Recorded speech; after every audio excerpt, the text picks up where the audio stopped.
So hello guys, it's me Prathamesh Sargar. Welcome back to Prathamesh Tech YouTube channel. So today we are learning about Docker.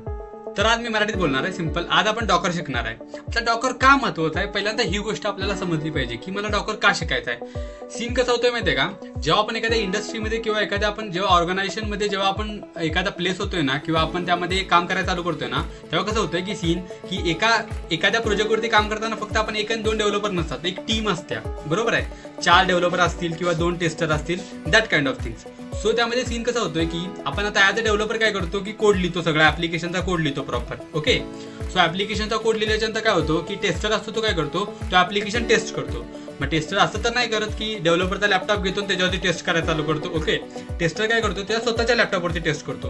पण scene कसा होतोय, आता suppose मी एखादं पायथनचं application मी तयार करायला लागलोय, बरोबर आहे, आणि मी माझ्या लॅपटॉपमध्ये पायथनचं 3.10चं व्हर्जन आहे आणि टेस्टरच्या लॅपटॉपमध्ये पायथनचं किती येतं 3.13 व्हर्जन आहे. ओके, मग टेस्टरला पण ते पायथन त्याच्या लॅपटॉपवरती इन्स्टॉल करायला लागणार. हा एक पहिला ड्रॉबॅक आला. म्हणजे जे कॉन्फिगरेशन डेव्हलपरच्या लॅपटॉपमध्ये आहे ते कॉन्फिगरेशन टेस्टरला पण पाहिजे. पण टेस्टर आता काय डेव्हलप तर काय करणार नाही, कोड तर काय लिहिणार, तरी पण त्याला ते पाहिजे असणार आहे. हा पहिला ड्रॉबॅक आला आपला. तर त्याच्यानंतर दुसरा ड्रॉबॅक असा की आता व्हर्जन मिसमॅच झाले. त्यामुळे सीन कसा होतोय की जे ऍप्लिकेशन माझं पायथनचं जे डेव्हलपरच्या लॅपटॉपवरती नीट चालतंय ते टेस्टरच्या ह्याच्यावरती चालत नाही. त्या मोस्ट ऑफ द आपण असा मीम पण ऐकला असेल इंडस्ट्रीमध्ये की डेव्हलपर बोल रहा है की मेरे में तो चल रहा है, तेरे में नहीं चल रहा है, तू देख तेरा.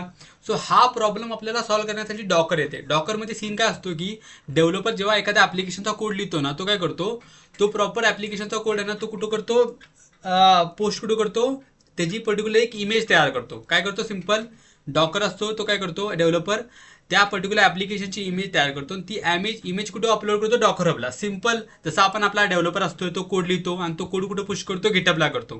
गिटअप काय तर एक सोर्स कोडची रेपॉझिटरी जिथं आपण काय करतो, आपला सोर्स कोड अपलोड करतो. सेम ॲज लाईक डॉकर हबमध्ये आपण आपली काय करतो, इमेज अपलोड करतो. सिंपल. मग आता टेस्टर काय करणार की टेस्टर पर्टिक्युलरली ती जी इमेज आहे ती आपण जी डॉकर हबवरती अपलोड केलेली आहे इमेज, ती पर्टिक्युलर इमेज काय करणार, ती त्याच्या लॅपटॉपमध्ये पोस्ट करणार. पण त्याच्यासाठी फर्स्ट ऑफ ऑल त्याच्या लॅपटॉपमध्ये डॉकर इन्स्टॉल पाहिजे. मग जर त्याच्या लॅपटॉपमध्ये पर्टिक्युलर डॉकर इन्स्टॉल असला तो जस्ट आपली तो इमेज पुल करणार, म्हणजे तू आपल्या लॅपटॉपवरती ती कॉपी करणार आणि ती रन करणार. That simple. मग जसा ॲप्लिकेशन ए टू झेड ज्या डेव्हलपरच्या लॅपटॉपमध्ये चालवतो, सेम डिट्टो ॲप्लिकेशन त्या टेस्टरच्या पण लॅपटॉपमध्ये चालणार.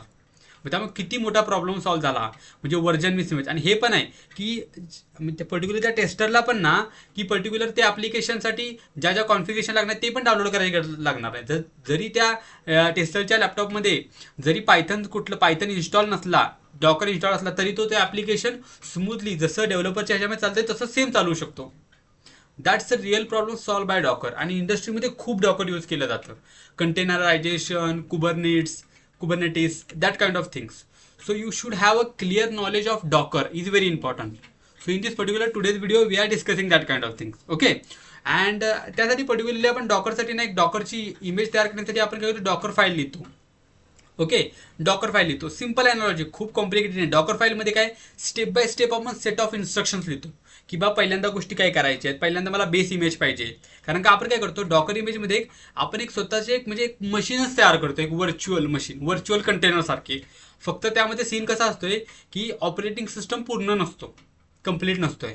तो काय करतो, शेअर करतो operating system by their host म्हणजे काय, जी मशीन असेल ती. That kind of thing in detail आपण पुढच्या व्हिडिओमध्ये बघत जाईल.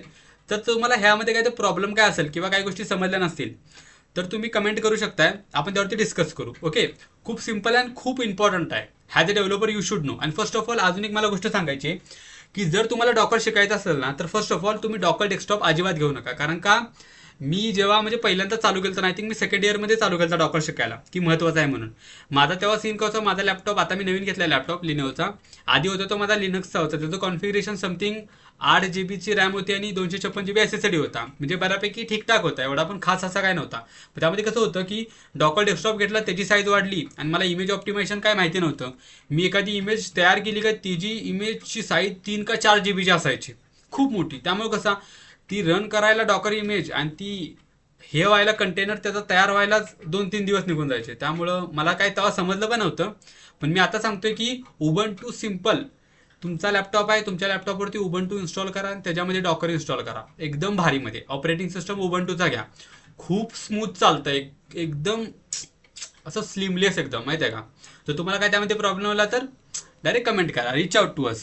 So that's all. Docker is important, you should learn. If you have any doubts then comment below bro. So that's all. Prathamesh Sargar signing off. Bye मेरे दोस्तों.